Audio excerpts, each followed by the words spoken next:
So the big tax question is this: how do wealthy people keep their money working for them when selling their business, real estate, or other highly appreciated assets without paying hundreds of thousands to millions of dollars in tax?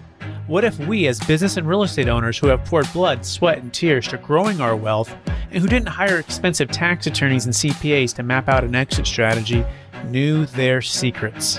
Instead of recreating the wheel, why can't we just model the way they deferred 30 to 50% in tax, paid off debt, funded their next business dream, and most importantly, leave a financial legacy to give to the causes we believe in most?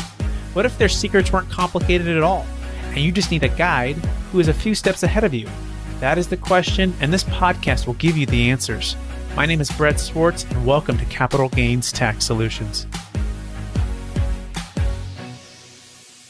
Welcome to the Build to Billions podcast, where we guide successful entrepreneurs and investors on their journey from millions to billions. We believe that the key to scaling and compounding your wealth and life starts every single day with the mindset and practice of stewardship over ownership and applying billionaire biblical principles.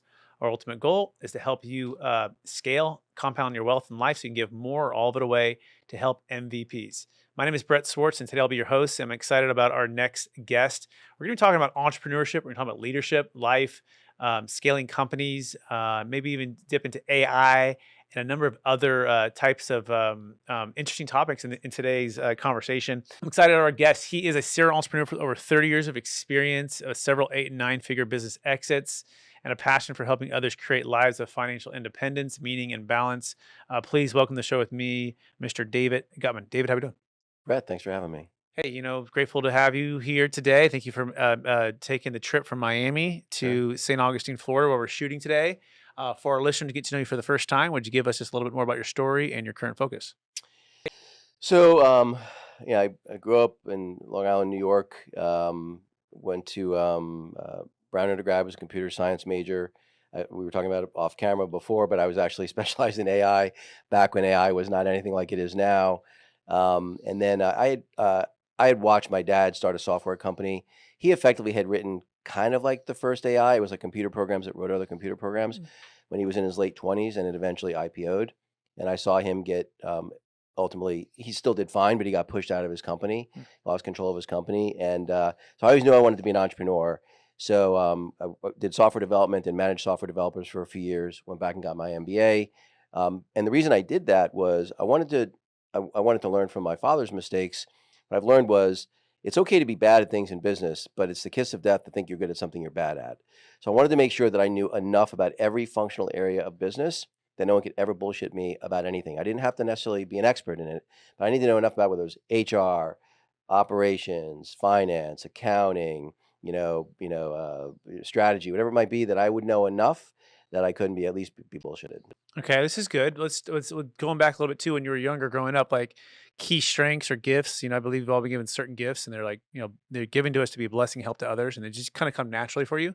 What are the 1 or 2 super strengths or superpowers you feel like you have, and how does that help how you help and bless people today? So I would say that, and we talked about this off camera also, my parents were very young when they had my older brother. I think they were 18 and 19. And very young when they had me, I think 22 and 23. So they were kids themselves practically. But with all that being said, they did a terrific job in many areas. But one area in particular was they always convinced me throughout my life that I could do anything I set my mind to. So I think having parents that were genuinely supportive of whatever I wanted to do, and I didn't actually figure this out until 7th grade, but I was severely dyslexic. I was tested at a 3rd grade reading level in 7th grade. But again, my parents got it diagnosed, figured out what it was, got me some help, and I went from a 3rd grade reading level to a 9th grade reading level in 3 months. So anyway, so having parents that were super supportive, that, even if I had, and I think having to overcome shortcomings like that actually can be super helpful. But maybe the most impactful thing, and I think, my superpower, if I have one, was, when I was, you played college basketball, I was a college wrestler, and I joked that I had a t-shirt that said, I'd rather wrestle and lose than play basketball, which was a complete lie. I desperately wanted to play basketball. I actually wasn't a bad basketball player, but I was about 2.5 feet tall. And so in 7th grade, I wanted to go out for the basketball team. My dad's like, absolutely not. You're going out for the wrestling team. You don't have a choice. Now, my father never said that to me. My parents never said that to me in my entire life up to that point. My dad had wrestled, my brother had wrestled, my older brother had wrestled, and so it wasn't an option. And wrestling changed the entire course of my life. And what it taught me, because what's unique about wrestling above any other sport, certainly through middle school and high school, is if you give me a kid in seventh grade, and I don't care what's true about that kid, dumb, smart, slow, fast, tall, short, skinny, fat, doesn't matter. If that kid did every single thing I told him to do between seventh grade and 12th grade, he'll win 75% of his matches his senior year. Mm. I don't know any other sport that's like that. You need to have some amount of Mm. eye-hand coordination, some speed, something. Wrestling, it's about preparation, and your mindset, and that's a huge lesson for life. So, you know, and I was a pretty good wrestler. I would say I was a really good wrestler in high school and a very mediocre wrestler in college.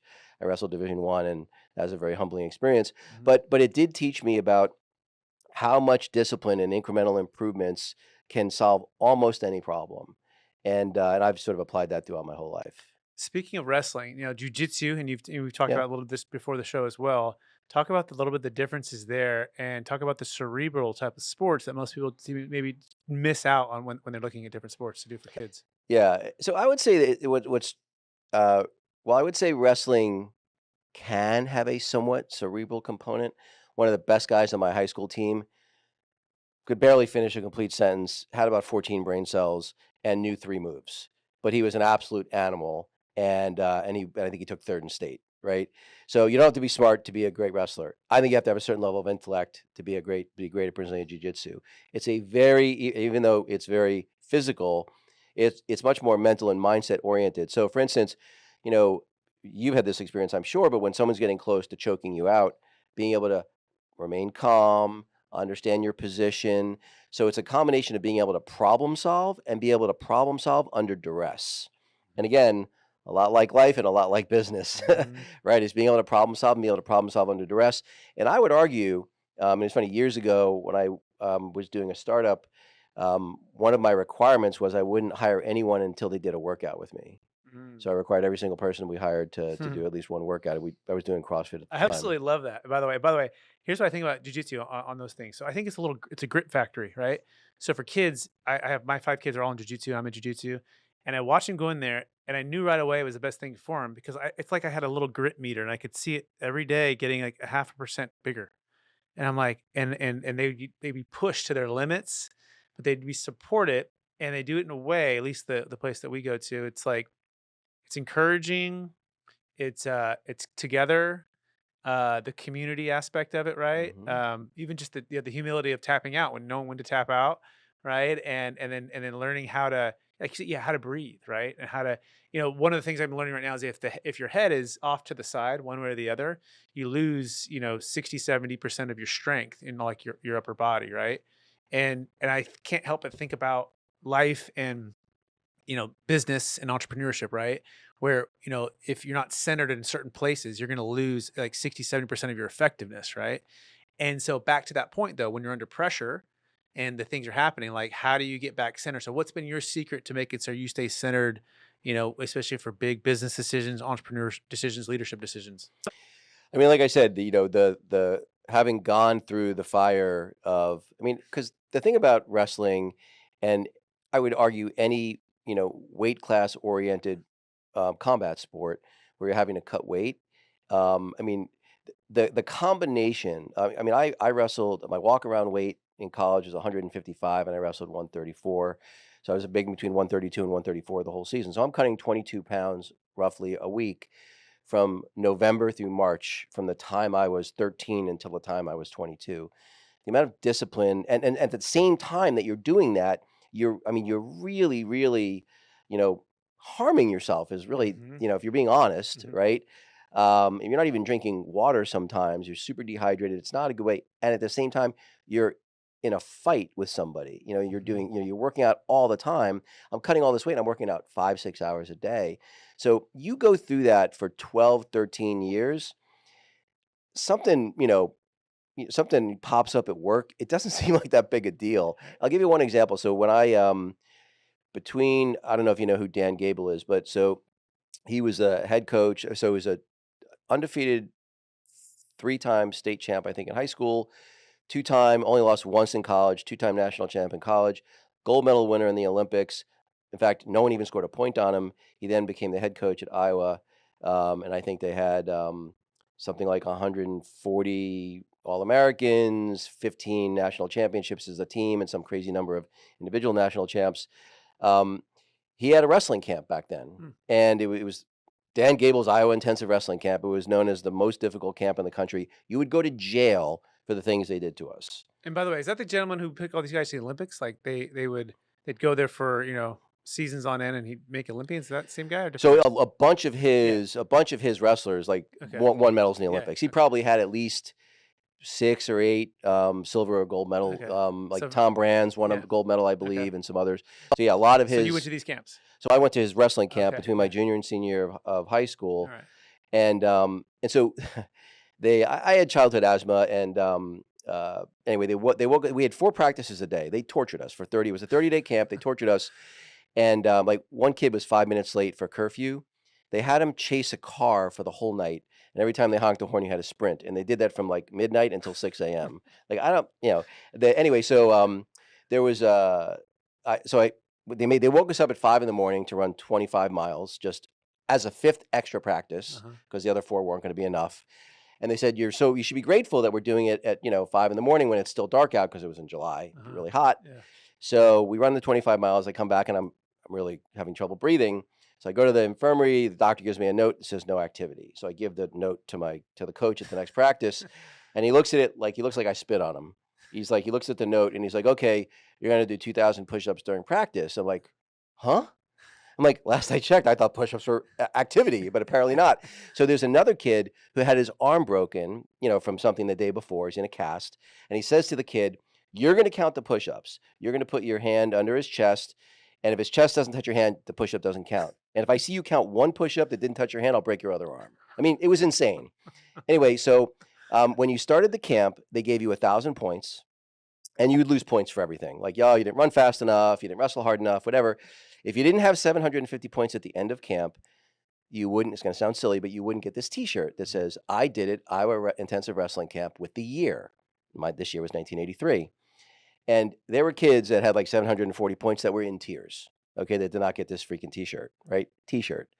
So I have hung up on my wall, framed my T-shirt from this, and I look at it. Anytime I think I have something I think is going to be hard to do, I just think about doing 2,000 push-ups in an hour and a half, which I thought there's no way I could do that, and I did it. I started doing sets of 50. By the time I was doing one at a time, that's all I could do, and I could barely move my arms for the next 2 days. But I did 2,000 push-ups when I never thought I could. One other thing, one of the kids who went with me, we wrestled together both at high school and at Brown. We did it together. He had his T-shirt too. Sadly, his older brother was a volunteer fireman and died in a fire. He put his T-shirt in his brother's coffin. Like that's how meaningful. I know it sounds silly, it but doesn't. No, anyway. At the end of the day, it's mental, physical, emotional stress or duress that is something that's meaningful for you with others, right? That through sport, through wrestling, through jiu-jitsu, football, probably even military, right? I mean, these are very high intense type of sports that are going to push you to the limits, right? I mean, I played football growing up. I think it's something similar, right? Yeah. Jiu-jitsu, part of why I love it is because I feel like it's all of the things, right? And it's all within like an hour and a half. Like it's just the intensity of it all. It's a form of meditation, I believe, too, for the high performing entrepreneur. If you're not having that competition and that place to get out, it's tough to maintain. I think that steadiness under pressure. So I think it's an important thing to have. Well, as an entrepreneur yourself, I'm sure you can relate to this, which is the problem or the mistake that you make in business is almost never fatal. Occasionally, but very rarely. It's the under or overreaction to the mistake or the problem that usually dooms the business. And that's because give us a breakdown like that, because that makes sense. Like give me a breakdown and give us a way that you help to level yourself on under or overreaction. Well, so I'm trying to think of a good example. So when I was this is probably about a year and a half ago, maybe almost 2 years ago now. I was starting as the new CEO, actually first CEO there were a bunch of young kids that had started this foreign exchange prop trading company called Top Tier Trader, Mhm. and it's so these young guys have been running it. They'd gotten it to a decent place, but they knew they didn't quite have the skills to scale it, so they were bringing me in to help them scale the business. It's my very first day, and MetaQuotes that provided the trading platform that all of our customers use, or I should say 92% of our customers use to be precise, pulled our license the first day I started, and we lost 60% of our Mhm. business. So we went from doing, something like, 12 million in revenue to like 4.5 million in revenue on a run rate basis in 30 minutes. Whoa. So, we had another trading platform. We were able to migrate some. That's why we retained the 40%. But it took me the next 6 months to get it back to where it was. Mhm. And so, if I had panicked under that situation, Mhm. it would have been game over. Mhm. So it's like, okay, let's talk about all the things that we can do. What are the things we can control? What are the things that we can't control? Mhm. Because I think one of the big mistakes people make is they focus often a lot of their attention on things they can't Mhm. control, like a competitor's response, as an example. Mhm. People focus so much time and energy on what's our competitor going to do. Not that you shouldn't think about that at all, but the context in which you should think about it is, how are you going to flank what they might do or something like that. But Mhm. being worried about someone, what they might or might not do, Right. just is wasted energy.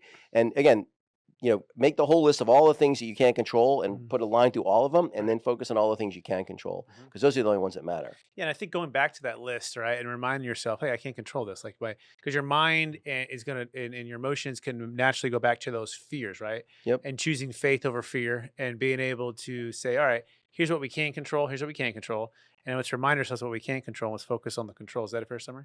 Yeah, and Yeah. I think that the other big thing about it is people don't give nearly enough attention to having a plan, a really thoughtful plan. Mhm. Um, and I think that starts, and this always amazes me, how few businesses, like the business that when they brought me on a top tier, they were already doing 8 figures in revenue, and they didn't have a budget. Like, how are you running an 8 figure business Mhm. without a budget and a forecast? Mhm. How do you even know what you're trying to accomplish, and if Mhm. you're getting closer or further away? Mhm. But when you think about like a real plan, I'm not talking about like a written out business plan, though you can do that if you want to. Mhm. But having a really clear understanding about where you're trying to get this quarter, next quarter, the balance of the year, Mhm. and broad strokes for say the 3 to 5 years past that, and make sure that every single person in the organization is crystal clear on all of those things, Mhm. is so important. So that when things that are unexpected happen, Mhm. it's so much easier to make adjustments when the foundation is a thoughtful plan Mhm. that everyone understands and everyone is bought into. Mhm. And I think it allows you, Mike Tyson's, famously said, everyone's got a plan until you get punched in the Yeah. nose, punched in the face. Business is going to punch you in the face. Mhm. I've never in my entire career seen or even heard of a business where they had an idea, they raised money, they executed the plan, they exited the business, and everything went just as planned. I've Mhm. never even heard of that Mhm. business. So that's not going to happen. But you want to be an entrepreneur, you want to generate real, generational wealth, Mhm. you're going to have to get, punched in the face a few Mhm. times and be able to react to it in a way that you don't lose your head. This is great. And by the way, we're speaking with David Guttman. You want to learn more, you can go to gutmanmedia.com, gutmanmedia.com. And let's talk about other ways that you've scaled, a millions dollars of revenue and you scaled it up. What once it's assume you're at the million or above, so you've already made it, you're doing well. Now you're looking to get it to close to as billions as you can in valuation. What are some of the top tips or wisdom that you can share with us here? So I think the most important thing, like, other than crypto, I've never been in the same industry twice. So I've always come into an industry where I had absolutely no background whatsoever Mhm. as an executive, but even as a consultant too. Like, it was frequently, for probably 5 or so years, sprinkled throughout my career, I've just been a consultant to other companies. And again, almost always in industries I had no background in at all. And I actually see that as a huge advantage, because you're not blinded by the way things have always been done. You can look at things just clear eyed and be like, and just ask, be curious and understand why things are done the way they are, Mhm. and figure out where you can make adjustments. Every business is a little bit different. I will say this, it is way easier to scale a business that has a lot of revenue and a lot of, profitability, so Mhm. you're not worried about capital. So I think it depends. If you have a business that's flush with capital, then it's important to understand kind of the business model aspects of the business and where things can be adjusted quickly when you don't have capital limitations. So, for instance, one of the companies I worked for, I was chief revenue officer at a company called CoinFlip. They're a crypto ATM company, and they were doing about roughly 75 million run rate in revenue, very profitable. And I was like, we were charging 6.5% fee on transactions, and our two biggest competitors, because we were number 2 in the world, number 1 and number 3, were charging 20 and 22%. I'm like, guys, we could double our rates and still be 50% cheaper than our two biggest competitors. Why are we not charging higher rates? Oh, no, we're seen as the low price guy. I'm like, we'll still be the low price guy. So I built out a data analytics team, and I built a very, very robust way to test. So what we did was we took clusters of these locations, and we had a control group, and then we had 3 different rates of higher rates. We tested all 4 groups, and we saw absolutely no fall off, 0 fall off in the transactions. So we basically doubled rates and doubled revenue. So we went from 75 million in run rate to 150 million in run rate in 90 days. So company had money. It was really easy to scale something like that because you're just adjusting the business model. So it sounds like being curious and being open to what the data shows you and what the opportunities are, and not getting stuck in the old ways, that the old things you're doing it is a big part of this. Well, I think it's being clear-eyed across the board, right? The problem, and the guy, by the way, the founders of the company, like the guy who started it, Northwestern grad, IQ-wise, way smarter than me, not even close. He could not be persuaded. There was no mountain of evidence I could provide him to convince him. Now, fortunately, the other partners overruled him, and they let me run the test, and it ultimately worked. But guy smarter than me, but he was so invested in being right that he wasn't looking for the answer. Right? Don't get me wrong. I like being right as much as the next guy. Right? But I'd rather be happy and rich than right and poor. So I think being clear-eyed about and trying to, because everyone says they're data-driven till the data shows them something that's different than their hunch, right? And so, no, be data-driven. Like, I'll give you another example. I think one of the biggest marketing mistakes companies make is they don't define success in advance. So you're going to do a marketing campaign. As an example, CoinFlip is a good example. This one was that we hired Neil Patrick Harris as our spokesperson. We just flushed $10 million. I knew this isn't going to work. And so we did brand awareness campaigns, and I think it was 5 markets, 3 of which we were going to run TV advertising that Neil Patrick Harris was recording for us. And in 2 of the 3 and then we basically measured brand awareness before the commercials and after the commercials in all 5 cities, 2 that we weren't in and 3 that we were in. In 2 of the 3 where we were spending all this money on TV advertising, our awareness went down and our competitors' awareness went up. And in 1 of the 2 that we weren't running the ads in, our awareness went up. So it was like we just flushed $10 million, right? And it was so obvious that if people weren't being driven by ego and they were being driven by data and analysis. Now, that doesn't mean you get analysis paralysis and analyze everything to death. You're always going to have to make decisions on incomplete information, but you got to be honest about that information, even when it tells you something different than what you'd like it to tell you. So walk us through when you sit down with a company, right, or you're running a company, right, and you're finding out these key things that are missing, or these key things to work on. What and you're having these conversations to see if the founder is going to be humble enough to be willing to do this. Is he getting driven by his partners? What are some of the key ways to, I guess, either handle conflict or sensitive conversations that you found to be effective with leaders of companies and partners of companies? So look, I think persuasion is always super important. And I think earlier in my career, I grossly underestimated how important persuasion was. I thought being right would be enough. But by the time I hit my late 20s, I realized that being right was certainly helpful, but being persuasive and right was a lot more useful. So, you need to understand your audience, and people are driven by different things. When you have someone, what I would say this is that the only times I really haven't been able to persuade someone is when the person was so hooked by their ego that they would have no problem being wrong and losing a ton of money. Um, yeah, to the point where it's sometimes breathtaking. But with the exception of that, where someone's is so insecure and hooked by their ego, controlled by their ego. Those are the only people I think over time that I haven't been able to persuade. And Hmm. again, I think it's very important that how you communicate is so critical, especially when you're a consultant. Like one of the mistakes I see a lot of consultants make, they think they look smarter by using buzzwords and bullshit that the other people aren't going to know, acronyms and things like that. I do the opposite. Even when I'm using, acronyms that most people would know, like ROI for return on investment or NPV for net present value or whatever it might be, right? Every domain area has their own acronyms and stuff, right? Um, I err on the other side because now the person feels grateful that, hey, you didn't make me look stupid, Hmm. right? And I've demonstrated my knowledge because I still know what it means, Right. right? And they know without me having to know that they didn't know it and I did. Hmm. So I'm able to demonstrate Hmm. my ability without making them feel smaller, and that's just going to make them so much more open to hearing whatever I have to say.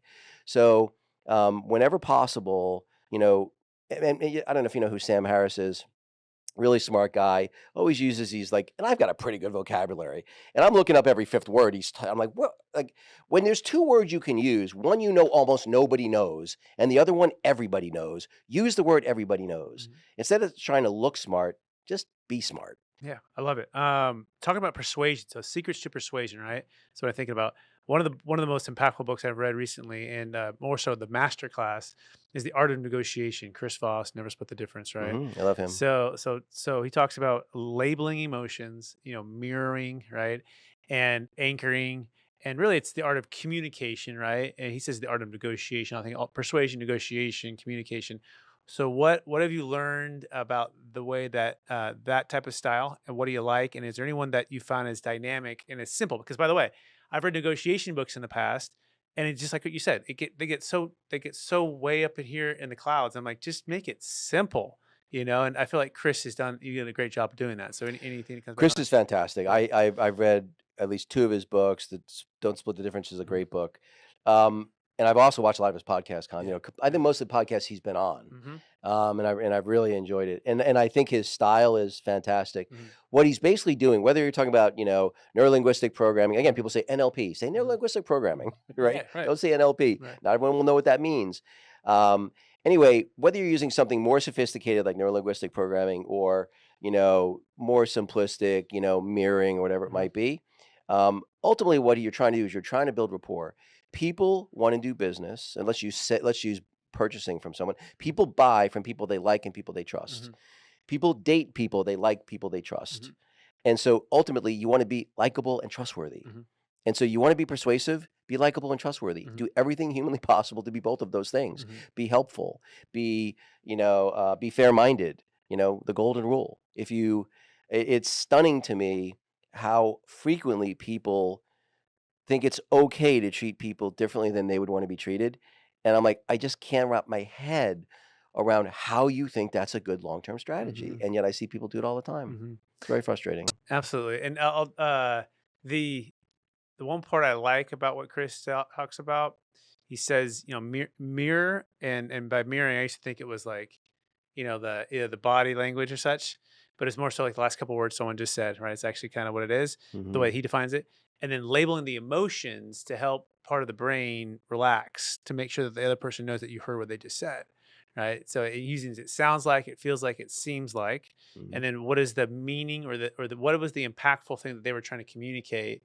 What emotion, if you could attach an emotion to that, and that itself helps the other side feel like, oh, they are listening, they got it, and they can and like they can actually kind of like um the part of the brain that's looking for them to see if they've heard it, kind of relaxes, and then it can be the communication can keep going. Well, and to Yeah. that point, what Chris is doing in that scenario is he's being likable because Right. everyone likes to feel heard, Yes. right?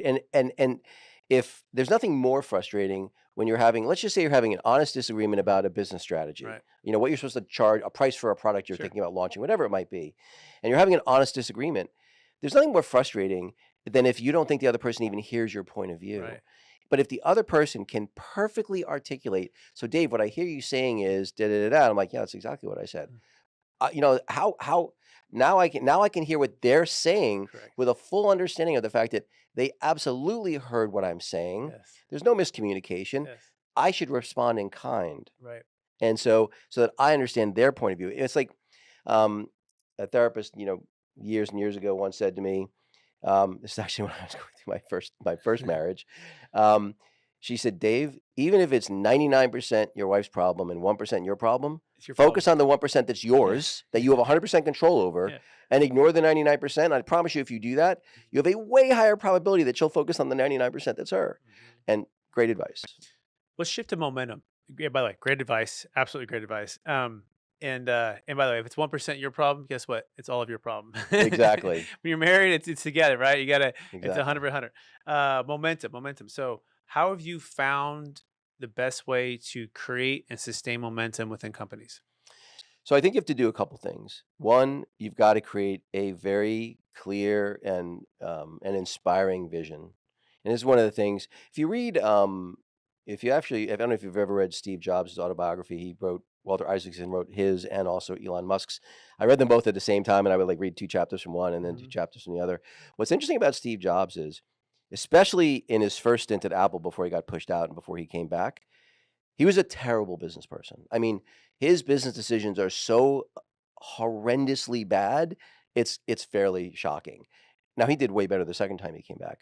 But what he was always great at, and a thing that I think is what catapulted Apple into being the powerhouse that it is today and has been for so long, is there may have never been a better person at communicating a vision that everyone understood and could get behind. So as an example, when I started at Top Tier, I told every single person in the organization and every person that I hired that our job was to become a $1 billion valued company in 5 years. And I told them how much revenue we would need in order to do that, what our margins would need in order for us to be valued at that multiple. And then I laid out a clear path for how we were going to do it and where we needed to be at the end of that year in order to be on the trajectory to accomplish that. So I think that's how you create momentum. The reality was I started the day we lost 60% of our business. And I had no problem creating that momentum. But I had to, one, understand what the problem was, have enough data to understand how to fix it, put a plan together that I then had everybody, communicate it really clearly and to make sure everyone was bought into it. And I think if you do that, you can create an enormous amount of momentum in a very short period of time.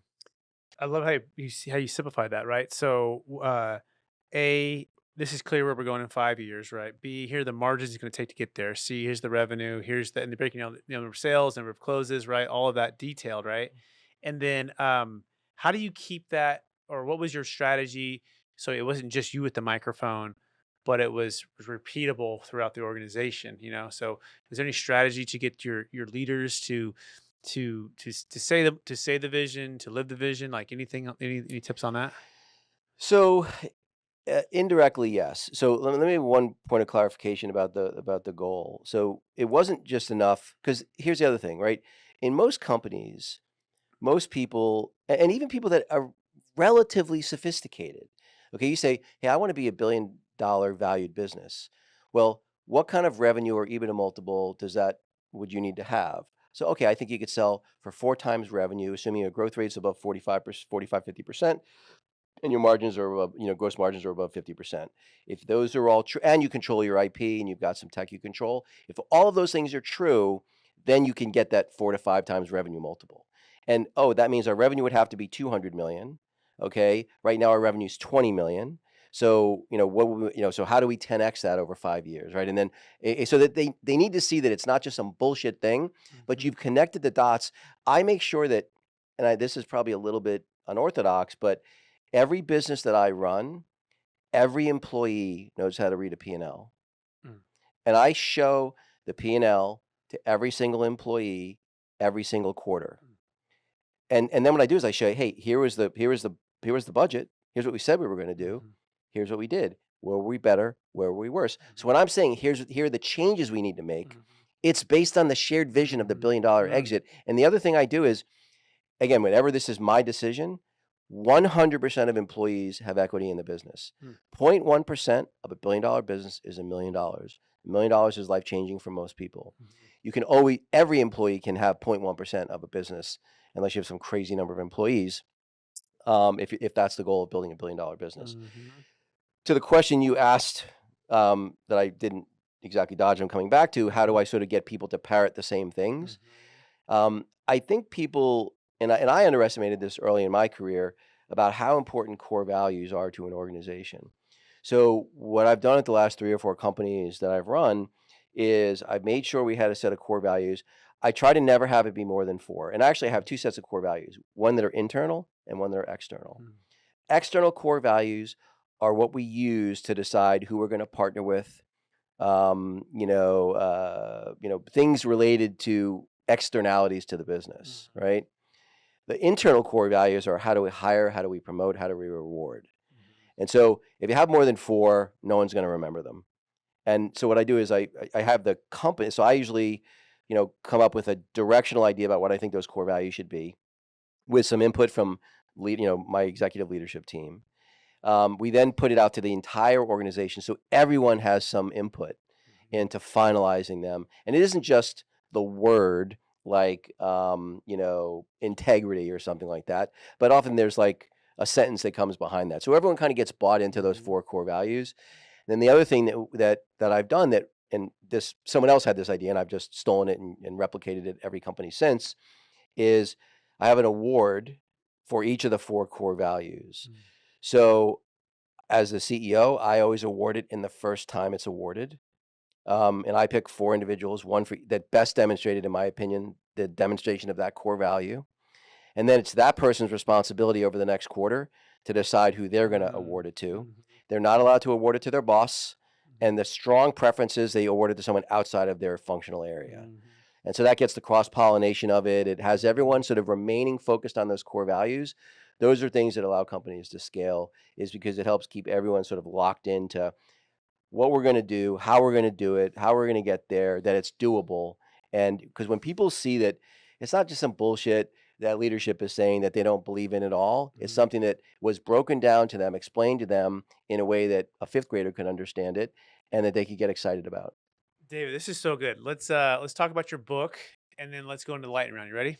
Sure. All right. So I know you may or may not want to release the name of the book yet. We can save that for if you'd like. You can share it. But what's this book going to be about? When do you think it might be released? What's going to give us a little feedback on that? Yeah, so I'll put out the name of the book. I'm actually really excited about it. So it's about servant leadership, and it sounds like you're a person of faith, so you probably can relate to that. Servant leadership is unfortunately really just way scarcer than it should be, and the reality is that I think people. It'd be nice if it were true, though it's not, that the only successful leadership style was being a servant leader. The reality is, I know some successful leaders that are jerks. They're definitely not servant leaders. They're pound the desk, do as I say. When you hear about people like Elon Musk and Steve Jobs, I would argue that they were successful in spite of their leadership style, not because of it. Though they're absolutely brilliant people in their domain areas. I think that for the person running, the more, I hate to call it average, because I think a CEO of a very successful business is not an average person, but I think a normal person that wants to be truly successful in business and especially in entrepreneurship, there's no better leadership style than being a servant leader. And unfortunately, it's and that's sort of the big thing. My podcast theme is basically trying to interview servant leaders that are successful entrepreneurs, because that have a good moral compass, because they are so few and far between. I think you can't be a servant leader without a good moral compass and without humility. And I think both of those are critical, not just to be successful, for the more normal person, but it's also just a happier way to travel through life. The title of the book is Lead Like You Give a Shit. Like sort of I'll give a shout out to Mark Manson for his book. We'll bleep it out. Yeah. I'm spacing on the name of the book now. Yeah. Um, The subtle art of the subtle art of not giving a F. Yeah. So anyway, so that's what got me thinking about it, and ultimately what I'm really trying to do is give people the the lattice structure to understand not just how to be a servant leader yourself, but how to basically make that, part of the culture of your organization. Because the reality is, even that line level customer service person answering the phone can absolutely be a servant leader and should be a servant leader. I used to, and Elon Musk talks about this, and I've talked about this on some of my podcasts, where, Elon Musk has said his single biggest mistake that he's made throughout his career, and he believes he will unfortunately continue to make occasionally, is hiring purely based on talent. And the reality is, give me someone who's humble, disciplined, who's got heart, and let me teach them the skills. The reality is that person over time is gonna do way more for the organization, Right. not just because of what they do, but how they do it and how they work with everybody else. Fantastic. Can't wait for the book to come out. Look for that, everybody, when it does come out. We're going to move to the lightning round. Ready? Sure. All right. Knowing what you know now, if you could go back to your 20-year-old self, what's the one gold nugget make sure to tell yourself to do? Get more sleep. Good question. I mean, a good answer to the first question. Second question, number one book that you recommended the most in the past year? The 48 Laws of Power by Robert Greene. I mentioned it on the other quick thing we did before we started the podcast. There is no book that I wish I had read early in my career. I will give the caveat: people mistakenly think it's a how-to book, very Machiavellian, cutthroat. That's not it at all. That's not the intent at all. It's to understand how people, especially people in power, think, so you can avoid a lot of those traps and not become that monster. Yeah, perfect. Question number three, what are you most curious about right now? I would say the thing I'm spending the most time thinking about,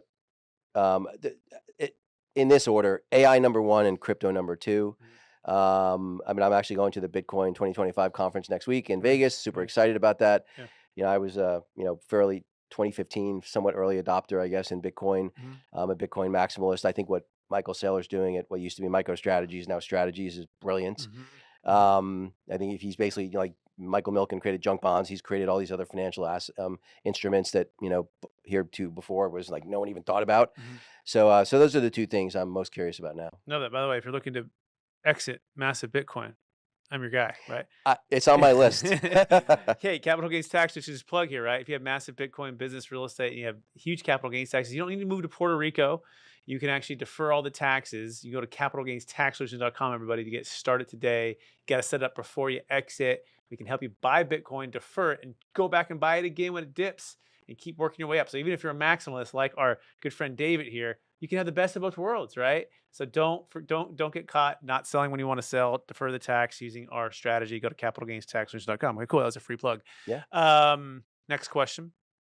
Number one way you're using ChatGPT, or I think you use Gronk is your one, right? Yeah, I'm using Grok. Although I use ChatGPT too. I'm doing a lot of writing, right? So I'll give you one example. So I wrote, God, this is probably back 3-4 years ago. Gladiator is one of my favorite movies, and there's some really wonderful leadership lessons in that. So I probably spent 25 or 30 hours writing a pretty good, article on 6 leadership lessons from the movie The Gladiator.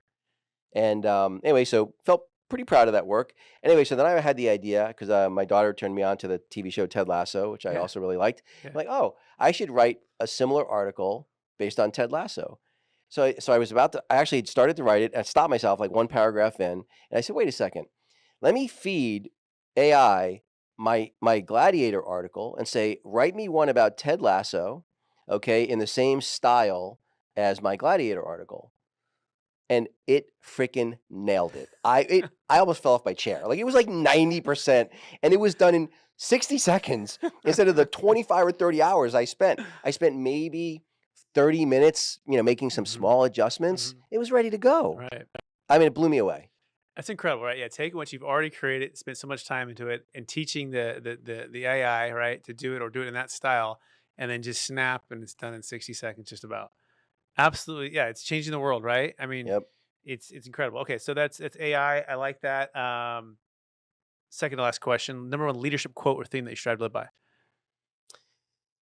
I can't say that I have any leadership quotes memorized, if I'm being honest. I will say that here's what I'll do in the absence of that. I'll tell you what I think the 3 best books on leadership, hopefully before mine, Okay. Yeah. which is Leadership is an Art by Max Dupree. He was the CEO of Herman Miller and grew it from like 70 million to 700 million, I think, in like 10 years. Um, Simon Sinek, Leaders Eat Last, and Howard Schultz, the founder and ex-CEO of Starbucks, wrote a book called Pour Your Heart Into It. Probably the 3 best books on servant leadership that I've read. Fantastic. And very last question, David. After all your success, helping all the people you've helped, how do you best keep a stewardship mindset over ownership? And then what's something you're really passionate about to give back? I mean, honestly, for me, there's nothing more satisfying than being helpful to others. And so the mindset behind the servant leadership book is, I you know when I was 24, I was misdiagnosed with terminal cancer and told I had 6 months to live by 3 different doctors, the last of which was one of the top oncologists at Sloan Kettering in New York, which at the time was probably the best cancer hospital in the world. And so for about a month, I genuinely thought I'd be dead before I was 25. Wow. And that's what sort of pushed me towards this servant leadership mindset, and making it not that I don't think I was a bad guy then. I think I was a very decent guy, but it made me a much better human being because I just wasn't nearly as inwardly focused. Mm-hmm. And so for me, it really comes down to the fact that that if I think any kind of purpose or meaning or legacy, if you want to call it, I don't really love the word legacy because I think in 1,000 years it won't matter that any of us have lived necessarily. Most people don't. I've never met a person who knew the first names of their 8 great grandparents.